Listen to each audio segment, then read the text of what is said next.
Hello everyone. आप सभी का फिर से स्वागत है। ये घटना चक्र साइंस का डिस्कशन है। हम लोग केमिस्ट्री को डिस्कस करें। केमिस्ट्री में आज का टॉपिक है मिश्र धातुएं।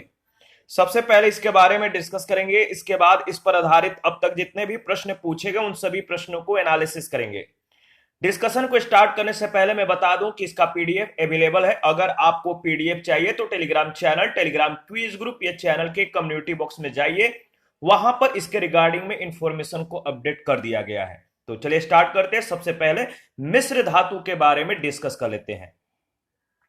तो ये अगर बात करें तो मिश्र धातु जो है दो या दो से अधिक धातुओं की रचना होती है, या दो से अधिक धातुओं से मिलकर बनी होती है। इनमें कार्बन जैसे कुछ अधात्विक तत्व भी हो सकते हैं।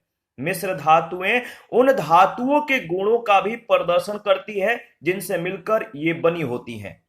अपने पिघले हुए अपघटकों को मिश्रित कर देने से मिश्र धातुएं बनती हैं। इस्पात एक ऐसी मिश्र धातु है जिसमें एक बहुत बड़ा अनुपात लोहे का होता है। इसमें ज्यादा मात्रा में लोहे को मिलाया जाता है, आयरन को मिलाया जाता है, और अल्प परिणाम में कार्बन व अन्य तत्व होते हैं। ठीक है। पीतल और कांसा दोनों पुरानी जानी पहचानी धातुएं हैं। पीतल तांबे और जिंक की मिश्र धातु है। पीतल कैसे बनता है? तांबा और जिंक को मिलाने से बनता है। कांसा जो बनता है कैसे बनता है? तो कांसा तांबा और टीन का मिश्र धातु है, यानी कांसा को बनाने के लिए तांबा और टीन को मिलाया जाता है। स्टेनलेस स्टील लोहा, क्रोमियम, निकेल एवं कार्बन का मिश्र धातु है। चांदी के उपकरणों और जड़ाओं के कामों में प्रयुक्त चांदी को खरी चांदी या स्टर्लिंग सिल्वर कहते हैं। यह चांदी और तांबे की एक मिश्र धातु ही है। इसके बाद ड्यूराल्यूमिन वायुयान के अवयवों को बनाने के लिए, यानी वायुयान के पार्ट्स को बनाने के लिए ये प्रयुक्त होती है। याद रखिएगा, यह तांबे और एल्यूमिनियम की एक मिश्र धातु है। अन्य उपयोगी मिश्र धातुएं कौन कौन सी है? जैसे रांगा, यानी सीसा और टीन को मिलाकर रांगा को बनाया जाता है। जैसे वेल्डिंग जो किया जाता है वो रांगा होता है। सिल्वर कलर का होता है, एल्यूमिनियम जैसा होता है।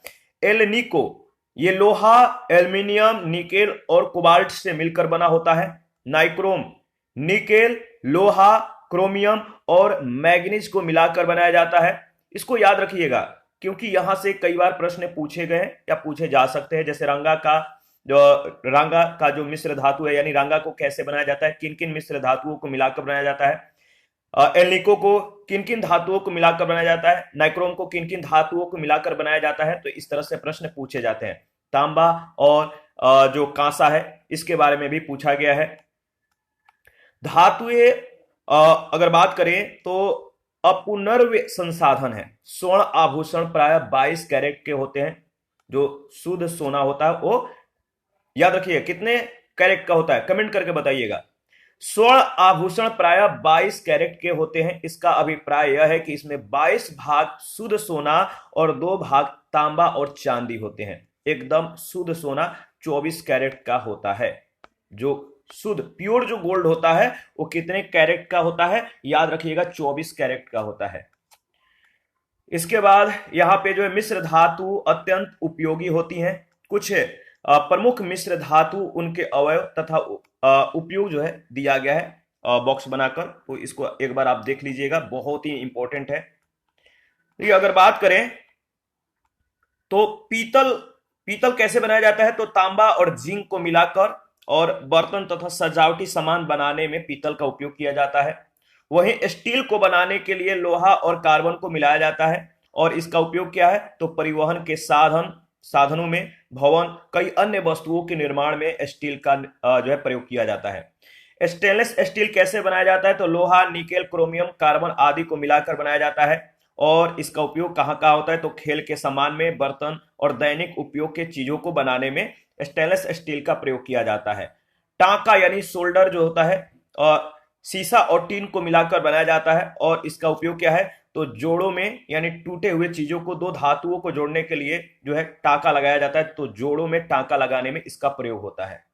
कांसा तांबा और टीन को मिलाकर बनाते हैं और इसका उपयोग मूर्तियों, जहाज और सिक्कों के निर्माण में किया जाता है।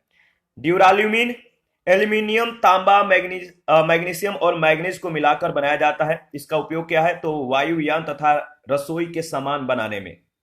जर्मन सिल्वर जो है, इसका निर्माण कैसे होता है? तो तांबा, निकेल और जिंक को मिलाकर बनाया जाता है। उपयोग क्या है? तो बर्तन और अन्य चीजों को बनाने में इसका प्रयोग किया जाता है। इसके बाद है गन मेटल। गन मेटल जो होता है, देखिए 5 से 10% टीन होता है, ठीक है। इसके बाद अगर बात करें तो आपका जिंक होता है 2 से 5% और शेष मात्रा में कॉपर को जो है मिलाकर गन मेटल बनाया जाता है। और इसका उपयोग कहां पर होता है? तो बेयरिंग, स्टील पाइप फिटिंग्स और हाइड्रोलिक वाल्व आदि में इसका प्रयोग किया जाता है। बेल मेटल, इसमें कॉपर और जिंक होता है, ठीक है। सॉरी, कॉपर और क्या होता है बताइए? तो टीन होता है, याद रखिएगा। यानी 80% कॉपर और आपका जो टीन होता है 20% होता है। और इसका उपयोग बेल आदि के निर्माण यानी घंटे के निर्माण में जो है किया जाता है। मैग्नीशियम का उपयोग एल्यूमिनियम और मैग्नीशियम से किया जाता है। इसमें सबसे ज्यादा एल्यूमिनियम को मिलाया जाता है और 5 से 10% मैग्नीशियम को। इसके बाद अगर बात करें तो इसका प्रयोग रासायनिक तुलना, वैज्ञानिक उपकरण, विमान के पुर्जे आदि के निर्माण में किया जाता है। एल्निको का निर्माण एल्यूमिनियम, निकेल, कोबाल्ट और लोहे को मिलाकर किया जाता है। इसका उपयोग शक्तिशाली अस्थायी चुंबकों के निर्माण में होता है। इलेक्ट्रम का निर्माण जो होता है मुख्यतः स्वर्ण एवं रजत, न्यूनतम 20% की मिश्र धातु और अल्प मात्रा में तांबा, प्लेटिनम आदि धातुएं भी उपस्थित होती हैं। और इसका उपयोग मेडल, आभूषण, मूर्ति आदि के निर्माण में किया जाता है। इसके बाद है नाइक्रोम। देखिए, नाइक्रोम का निर्माण निकेल और क्रोमियम की मिश्र धातु यानी अल्प मात्रा में लोहा और मैग्नीज आदि की उपस्थिति के दौरान बनाया जाता है। इनको मिलाकर बनाया जाता है और इसका उपयोग तापीय अवयव यानी हीटिंग एलिमेंट्स में इसका उपयोग होता है। ब्रिटानिया मेटल का निर्माण टीन, एंटीमनी, तांबा को मिलाकर किया जाता है। सबसे ज्यादा टीन मिलाया जाता है और इसका उपयोग विभिन्न बर्तनों के निर्माणों में किया जाता है। इस पर आधारित जो पहला प्रश्न पूछा गया है, प्रश्न है कि निम्नलिखित में से कौन सी मिश्र धातु नहीं है? बताइए, 4 ऑप्शन है। आप ऑप्शन को एक बार ऑब्जर्व कीजिए और बताइए कि निम्नलिखित में से कौन सी मिश्र धातु नहीं है। तो याद रखिएगा, जो तांबा है ये मिश्र धातु नहीं है। डी ऑप्शन इसका बिल्कुल सही जवाब है। कांसा होता तो मिश्र धातु हो जाता। तांबा तत्व, जो तांबा होता है, मुक्त एवं संयुक्त दोनों अवस्थाओं में प्राप्त किया जाता है। यह संयुक्त अवस्था में अयस्कों के रूप में पाया जाता है। इसका प्रयोग विभिन्न प्रकार के मिश्र धातुओं के निर्माण में होता है, जबकि पीतल, ब्रॉन्ज और स्टील मिश्र धातुएं हैं। सेकंड प्रश्न है कथन, जस्तेदार लोहे में जल्दी जंग नहीं लगता है, कारण यसद में उपचयन क्षमता है। तो अगर बात करें तो इसके संदर्भ में जो सही है, ए और आर दोनों सही है। आर ए का सही स्पष्टीकरण है। अगर बात करें तो जस्तेदार लोहे में जंग इसलिए नहीं लगता है क्योंकि जस्तेदार लोहे में ऑक्सीकरण की क्षमता पाई जाती है। थर्ड है गैल्वेनाइज्ड लोहे के पाइप पर परत होती है। गैल्वेनाइज्ड लोहे के पाइप पर परत होती है किसकी? तो जस्ते की। प्रश्न संख्या 4, जस्तेदार लोहे की चादरें जंग से बची रहती हैं क्योंकि उनमें निम्नलिखित की परत विद्यमान होती है। किसकी परत चढ़ाई जाती है? तो इसका सही जवाब है, बताइए, यसद। सही जवाब है सी ऑप्शन, यसद। देखिए, जस्ता या यसद एक तत्व है, जिंक एक तत्व है जिसका उपयोग लोहे के प्रतिरक्षण में किया जाता है। लोहे को जंग लगने से बचाया जाता है। जस्तीकृत लोहा पानी, साबुन के विलयन, पेट्रोल और खनिज तत्वों के प्रभाव को सह सकता है। लोहे को जंगरोधी बनाने के लिए उस पर जस्ते की पॉलिश की जाती है, इसे गैल्वेनाइजेशन कहते हैं। प्रश्न संख्या 5 है गैल्वेनीकृत लोहे पर लेप होता है किसका? गैल्वेनीकृत लोहे पर किसका लेप होता है? याद रखिएगा, सही जवाब क्या होगा? सही जवाब है जस्ते का। निम्नलिखित में से कौन सा लौह धातु के क्षयकरण में आवश्यक है? निम्नलिखित में से कौन सा लौह धातु के क्षयकरण में आवश्यक है? तो सही जवाब है ऑक्सीजन तथा नमी, यानी बी ऑप्शन बिल्कुल करेक्ट ऑप्शन है। लौह धातु के क्षयकरण के लिए ऑक्सीजन तथा नमी की जरूरत होती है। इसे लोहे में जंग लगना भी कहते हैं। 7 नंबर है, ताम्र संदूषण से बचने के लिए पीतल के बर्तनों पर सामान्यतः किस धातु की परत चढ़ाई जाती है? ताम्र संदूषण से बचने के लिए पीतल के बर्तनों पर सामान्यतः किस धातु की परत चढ़ाई जाती है? इसका सही जवाब क्या होगा? सही जवाब है रांगे की, यानी टीन। ऑप्शन ए बिल्कुल करेक्ट ऑप्शन है। ताम्र संदूषण से बचाने के लिए पीतल के बर्तनों पर सामान्यतः रांगे यानी टीन की परत चढ़ाई जाती है। टीन एक नरम और चांदी जैसा सफेद धातु है। टीन का रासायनिक संकेत Sn और परमाणु क्रमांक 50 है। प्रश्न संख्या 8 है, एल्यूमिनियम पृष्ठ प्रायः एनोडीकृत होते हैं, इसका अर्थ है उस पर निक्षेपण होना। एल्यूमिनियम पृष्ठ प्रायः एनोडीकृत होते हैं, इसका अर्थ है उस पर निक्षेपण होना। सही जवाब क्या होगा? एल्यूमिनियम ऑक्साइड की परत का, यानी बी ऑप्शन इसका सही जवाब है। उस पर निक्षेपण होने का जो अर्थ है एल्यूमिनियम ऑक्साइड की परत का। देखिए अगर बात करें तो देखिए एनोडाइजिंग एक वैद्युत, याद रखिएगा, एनोडाइजिंग एक वैद्युत रासायनिक प्रक्रिया है जिसके द्वारा एक धातु का पृष्ठ टिकाऊ एवं जंगरोधी बनाया जाता है। इस प्रक्रिया में एल्यूमिनियम पर एल्यूमिनियम ऑक्साइड की परत का निक्षेपण होता है। 9 नंबर है, किस धातु से बनाई मिश्र धातु को हवाई जहाज और रेल के डिब्बे में पुर्जों का काम लिया जाता है, पुर्जे के रूप में काम लिया जाता है? किस धातु से बनाई मिश्र धातु को हवाई जहाज और रेल के डिब्बे में पुर्जों के काम में लिया जाता है? तो एल्यूमिनियम, यानी सी ऑप्शन इसका सही जवाब है। एल्यूमिनियम धातु तांबे और लोहे की तुलना में हल्की होती है, इसीलिए इसका प्रयोग विशेषतः जो है हवाई जहाज और रेल डिब्बों के पुर्जे बनाने में किया जाता है। एल्यूमिनियम में जंग नहीं लगता है। प्रश्न संख्या 10 है, पारद धातु मिश्रण है किसका? पारद धातु, जो पारद धातु है किसका मिश्रण है? किन किन का मिश्रण है? किन किन से मिलाकर बनाया जाता है? तो पारद धातु जो मिश्रण है पारद युक्त मिश्र धातु होती है, यानी जब पारा किसी धातु से मिलकर मिश्र धातु बनाता है तो उसे क्या कहते हैं? अमलगम कहते हैं। चांदी के पारद मिश्रण को दांत के छेदों में भरा जाता है। 11 नंबर है, निम्नलिखित धातुओं में से कौन सी एक अमलगम नहीं बनाती है? निम्नलिखित धातुओं में से कौन सी एक अमलगम नहीं बनाती है? तो याद रखिएगा सही जवाब है डी ऑप्शन, लोहा। अमलगम पारा और अन्य तत्वों से मिलकर बनता है, परंतु लोहा पारे के साथ नहीं मिलता, अतः लोहे का अमलगम नहीं होता है। 12 नंबर है, निम्नलिखित मिश्र धातुओं में से किसे अमलगम कहते हैं? निम्नलिखित मिश्र धातुओं में से किसे अमलगम कहते हैं? सही जवाब है पारा जास्ता, यानी सी ऑप्शन। जब पारा किसी धातु से मिलकर मिश्र धातु बनाता है तो उसे अमलगम कहते हैं। प्रश्न संख्या 13 है, टांका एक मिश्र धातु है। टांका एक मिश्र धातु है किसका? तो टीन और शीशे का। टांका एक मिश्र धातु है, यानी टांका को टीन और शीशे से मिलाकर बनाया जाता है। टांका या सोल्डर मिश्र धातु में शीशा 68% और टीन 32% होता है। कांसा मिश्र धातु है। कांसा किस किस से मिलकर बना होता है? बहुत ही इंपॉर्टेंट ये प्रश्न है, कई बार ये प्रश्न पूछा जा चुका है। सही जवाब है तांबा और टीना का ये मिश्र धातु है, याद रखिएगा। कांसे में 88% तांबा जबकि 12% टीन को मिलाया जाता है। कांसा मिश्र धातु है तांबे और किसका? कुछ ही सेकंड पहले हम लोगों ने डिस्कस किया है। सही जवाब क्या होगा? कांसा मिश्र धातु है तांबे और टीन की। तांबे और टीन की इसमें मतलब कि अगर बात करें तो कांसे में सबसे ज्यादा तांबा होता है, इसके बाद कम यानी 12% जो है टीन उपस्थित होता है। 16 नंबर जो है सूची 1 सूची 2 के साथ आपको मिलान करना है, तो चलिए मिलान करते हैं। सही जवाब क्या होगा? देखिए जर्मन सिल्वर का जो संबंध है किससे है? तो याद रखिएगा जर्मन सिल्वर निकेल। इसके बाद सोल्डर का संबंध टीन। ब्लीचिंग पाउडर का संबंध क्लोरीन और हाइपो का सोडियम, यानी इसका सही जवाब हो जाएगा ऑप्शन डी। जर्मन सिल्वर या निकेल सिल्वर तांबा, जस्ता और निकेल की मिश्र धातु है। इसमें जर्मन सिल्वर या निकेल सिल्वर में तांबा 50%, जस्ता 30% और निकेल लगभग जो है 20% मिलाया जाता है। इसमें चांदी नहीं होती है। सोल्डर एक गलनशील धातु अयस्क है।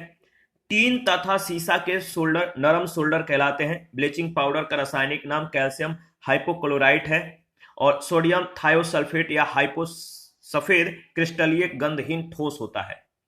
17 नंबर है, जर्मन सिल्वर में चांदी का प्रतिशत होता है। जर्मन सिल्वर में चांदी का जो प्रतिशत होता है वो कितना होता है बताइए। तो देखिए इसका सही जवाब है 0%, यानी सी ऑप्शन बिल्कुल करेक्ट ऑप्शन है। देखिए अगर बात करें तो इसको याद रखिएगा, जर्मन सिल्वर में चांदी का जो प्रतिशत होता है कितना होता है। जर्मन सिल्वर में चांदी को नहीं मिलाया, चांदी नहीं होता है। इसमें क्या क्या होता है तो याद रखिएगा, तांबा होता है, जस्ता होता है और निकेल होता है। सबसे ज्यादा तांबा की मात्रा होती है। प्रश्न संख्या अगर बात करें तो 18 है, जर्मन सिल्वर में सिल्वर कितना प्रतिशत पाया जाता है। तो वही जवाब है, जर्मन सिल्वर में सिल्वर की जो मात्रा होती है नगण्य होती है, नहीं होती है। इनमें से कोई नहीं, यानी डी ऑप्शन इसका सही जवाब है। 19 नंबर है, निम्नलिखित में से कौन सा तत्व जर्मन सिल्वर में उपस्थित नहीं होता है। निम्नलिखित में से कौन सा तत्व जर्मन सिल्वर में उपस्थित नहीं होता है। तो जर्मन सिल्वर किन किन से मिलकर बना होता है तो तांबा, जस्ता और निकेल। इसमें एल्यूमिनियम उपस्थित नहीं होता है, यानी बी ऑप्शन इसका सही जवाब है। 20 नंबर, निम्न मिश्र धातुओं में से किसमें तांबे की मात्रा अधिकतम है। निम्न मिश्र धातुओं में से किसमें तांबे की मात्रा अधिकतम है। सही जवाब है कांसा, यानी बी ऑप्शन बिल्कुल करेक्ट ऑप्शन है। पीतल में 68 से 71% तक तांबा और से जस्ता जो है उपस्थित होता है। कांसे में 88% तांबा जबकि 12% टीन उपस्थित होता है। जर्मन सिल्वर में तांबे की उपस्थिति लगभग 50% होती है। गन मेटल में 85% तांबा, 10% टीन और 5% जिंक उपस्थित होता है। 21 है, निम्नलिखित में से कौन धातु पीतल, कांस और जर्मन सिल्वर इन सभी में उभय घटक के रूप में विद्यमान है। निम्नलिखित में से कौन धातु पीतल, कांस और जर्मन सिल्वर इन सभी में उभय घटक के रूप में विद्यमान है। तो इसका सही जवाब हो जाएगा बी ऑप्शन तांबा। 22 नंबर है, पीतल निम्न की मिश्र धातु है। पीतल किसकी मिश्र धातु है, यानी पीतल को बनाने के लिए किस किस को मिलाया जाता है। तो इसका सही जवाब हो जाएगा, पीतल को बनाने के लिए इसमें जो जो मिलाया जाता है वो है तांबा और जस्ता, यानी सी ऑप्शन इसका सही जवाब है। प्रश्न संख्या 23 है, निम्न में से कौन से पीतल के घटक हैं। कौन से पीतल के घटक है, पीतल को बनाने के लिए किन किन धातुओं को मिलाया जाता है। तो याद रखिए जस्ता और तांबा। पीतल में 68 से 71% का या 68 से 71% जो है तांबा और शेष जो है जस्ता उपस्थित होता है। कांसे में 88% तांबा जबकि 12% टीन उपस्थित होता है। जर्मन सिल्वर में तांबे की उपस्थिति लगभग 50% होती है। गन मेटल में 85% तांबा, 10% टीन और 5% जिंक उपस्थित होता है। 24 नंबर है, पीतल में कौन सी धातुओं का संयोग होता है। पीतल में कौन सी धातुओं का संयोग होता है। तो आपको मालूम है इसका सही जवाब क्या होगा। सेम क्वेश्चन सेम जवाब। पीतल को बनाने के लिए तांबा और जस्ता को मिलाया जाता है, यानी सी ऑप्शन इसका सही जवाब है। 25 नंबर, निम्नलिखित में से कौन सा जोड़ा तांबे के मिश्र धातु का है। वह कौन सा पेयर है जो तांबे के मिश्र धातुओं का है। तांबे के मिश्र धातुओं का जो पेयर है यह है पीतल और कांसा। आप लोग बहुत कमेंट कम करते हैं, प्लीज आप लोग कमेंट किया करिए। कोई भी सुझाव हो, कोई भी डाउट हो, आप हमें कमेंट करके बता सकते हैं, या फेसबुक पेज को आप ज्वाइन कीजिए या इंस्टाग्राम को आप ज्वाइन कीजिए, वहां पे आप जो है कन्वर्सेशन कर सकते हैं। देखिए तांबा तत्व जो है मुक्त और संयुक्त दोनों अवस्थाओं में प्राप्त किया जाता है। यह संयुक्त अवस्था में अयस्कों के रूप में पाया जाता है। इसका प्रयोग विभिन्न प्रकार के मिश्र धातुओं के निर्माण में किया जाता है। पीतल एवं कांसा इसकी मिश्र धातुएं हैं। 26 नंबर है, निम्नलिखित कथनों की परीक्षण करें। निम्नलिखित कथनों की परीक्षण करें और बताएं कि इनमें से कौन सा कथन सत्य है। तो देखिए अगर बात करें तो इनमें चार जो है परीक्षण के लिए कथन दिए गए हैं। जैसे पहला है पीतल, तांबा तथा जस्ते की मिश्र धातु है। क्या यह सही है या नहीं? बिल्कुल सही है। मैग्नेटाइट एल्यूमिनियम का सबसे अधिक महत्वपूर्ण अयस्क है। क्या यह सही है? यह सही नहीं है। पारदित सम्मिश्रण वे पदार्थ हैं जिनमें पारा अनिवार्यता सम्मिलित होता है। बिल्कुल सही। फोटोग्राफी में पोटेशियम नाइट्रेट प्रयुक्त होने वाला एक अनिवार्य रसायन है। यह भी सही नहीं है। यानी पहला और तीसरा इसका सही जवाब हो जाएगा। बी ऑप्शन बिल्कुल करेक्ट ऑप्शन है। तो ये कथन पहला अगर बात करें तो जो पहला और तीसरा कथन है सही है, जबकि दूसरा चौथा कथन गलत है, क्योंकि मैग्नेटाइट आयरन का अयस्क है। फोटोग्राफी में सिल्वर ब्रोमाइड जो है अनिवार्य रूप से प्रयुक्त होता है। सिल्वर ब्रोमाइड याद रखिएगा, न कि पोटेशियम नाइट्रेट। हवा अगर बात करें तो नेक्स्ट प्रश्न है निम्नलिखित की उपस्थिति के कारण पीतल का रंग हवा में फीका पड़ जाता है, क्यों? तो देखिए निम्नलिखित के उपस्थिति में यानी किसके उपस्थिति के कारण पीतल का जो रंग होता है हवा में यानी खुले आसमान में रख दिया जाए तो फीका पड़ जाता है, उसका रंग थोड़ा सा डिस्कलर हो जाता है। इसका कारण है हाइड्रोजन सल्फाइड। हवा में हाइड्रोजन सल्फाइड की उपस्थिति के कारण पीतल का जो रंग हो जाता है वो फीका पड़ जाता है, भूरा पड़ जाता है। 28 नंबर है मिश्र धातु में किस पदार्थ के संयोग से निष्कलंक इस्पात यानी स्टेनलेस स्टील अचुंबकीय हो जाता है? मिश्र धातु में किस पदार्थ के संयोग से निष्कलंक इस्पात अचुंबकीय हो जाता है? सही जवाब है निकेल। मिश्र धातु में किस पदार्थ के संयोग से? तो निकेल के संयोग से। मिश्र धातु में निकेल के संयोग से निष्कलंक इस्पात अचुंबकीय हो जाता है, जबकि अधिक कठोरता प्राप्त करने के लिए इसमें कार्बन की अधिक मात्रा को मिलाया जाता है। 29 नंबर है स्टील की कठोरता प्रदान करने के लिए क्या बढ़ाई जाती है? स्टील को अगर हार्ड बनाना है तो इसमें क्या मिलाया जाता है? तो कार्बन की मात्रा को बढ़ाया जाता है स्टील को हार्ड करने के लिए, कठोर करने के लिए। इस्पात के साथ उचित मात्रा में अगर बात करें तो इस्पात के साथ उचित मात्रा में मिश्रक मिलाकर उसे आवश्यक कठोरता जो है तन्यता और सुघट्यता प्रदान की जाती है। लोहे में जितना अधिक कार्बन मिलाते हैं उतना ही जो है इस्पात कठोर बनता जाता है। कठोरता बढ़ने के साथ उसकी भंगुरता भी बढ़ती जाती है। प्रश्न संख्या 30 है इस्पात स्लैग निम्नलिखित में से किसके लिए सामग्री हो सकता है? इस्पात स्लैग निम्नलिखित में से किसके लिए सामग्री हो सकता है? तो अगर बात करें तो पहला है आधार सड़क के निर्माण के लिए, दूसरा है कृषि मृदा के सुधार के लिए, और तीसरा है सीमेंट के उत्पादन के लिए। यानी तीनों इसका सही जवाब हो जाएगा डी ऑप्शन, पहला दूसरा तीसरा। इस्पात स्लैग इस्पात निर्माण, इस्पात स्लैग इस्पात निर्माण एवं इस्पात शोधन प्रक्रियाओं का मतलब कि उप उत्पाद है, बाय प्रोडक्ट है। इस्पात स्लैग में आयरन की कुल मात्रा 16 से 25% तक होती है। इसमें कैल्शियम, सिलिकॉन, मैग्नीशियम, फास्फेट इत्यादि को मिलाए जाते हैं या पाए जाते हैं। इस इस्पात स्लैग आधार सड़क के निर्माण, कृषि मृदा के सुधार, सीमेंट के उत्पादन के लिए आधार सामग्री यानी बेस के रूप में ये प्रयुक्त होता है। इस्पात स्लैग का उपयोग अम्लीय मृदा के उपचार में भी किया जा सकता है। 31 है निम्नलिखित में से कौन सा तत्व लोहे के साथ मिश्रित होने पर इस्पात बनाता है जो उच्च ताप का प्रतिरोध कर सकता है, जिसमें उच्च कठोरता तथा अपघर्षण प्रतिरोधकता होती है? निम्नलिखित में से कौन सा तत्व लोहे के साथ मिश्रित होने पर इस्पात बनता है जो उच्च ताप का प्रतिरोध कर सकता है, जिसमें उच्च कठोरता तथा अपघर्षण प्रतिरोधकता होती है? इसका सही जवाब क्या होगा? सही जवाब है क्रोमियम, बी ऑप्शन बिल्कुल करेक्ट ऑप्शन है। स्टेनलेस स्टील साधारण स्टील की अपेक्षा जो है अधिक ताप सहने में सक्षम होता है। इस्पात में यह गुण क्रोमियम मिलाने से उत्पन्न होता है। 32 जंग रहित लोहा बनाने में प्रयुक्त होने वाली महत्वपूर्ण धातु कौन सी है?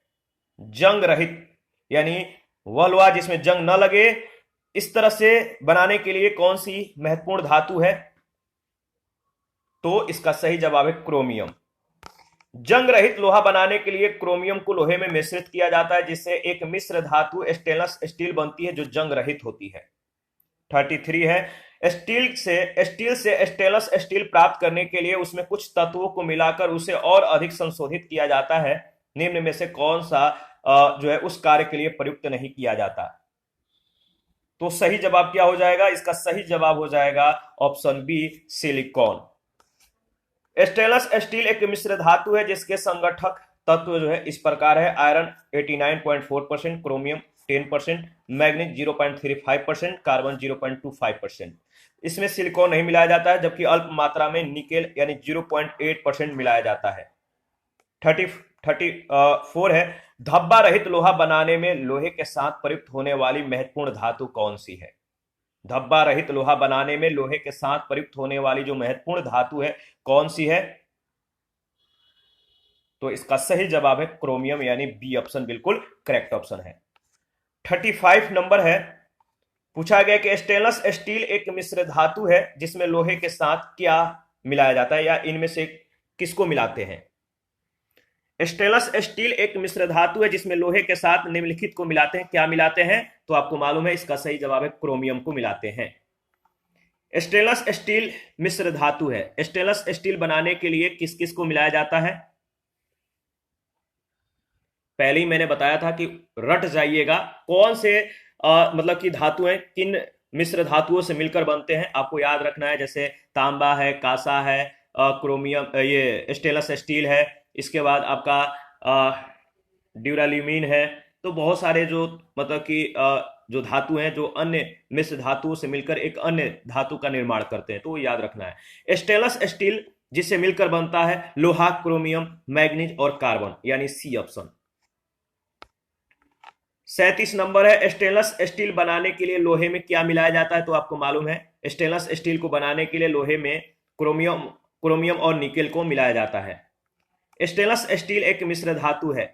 स्टेनलेस स्टील किस किस की मतलब कि या किन किन से मिलकर बनता है, किसकी मिश्र धातु है?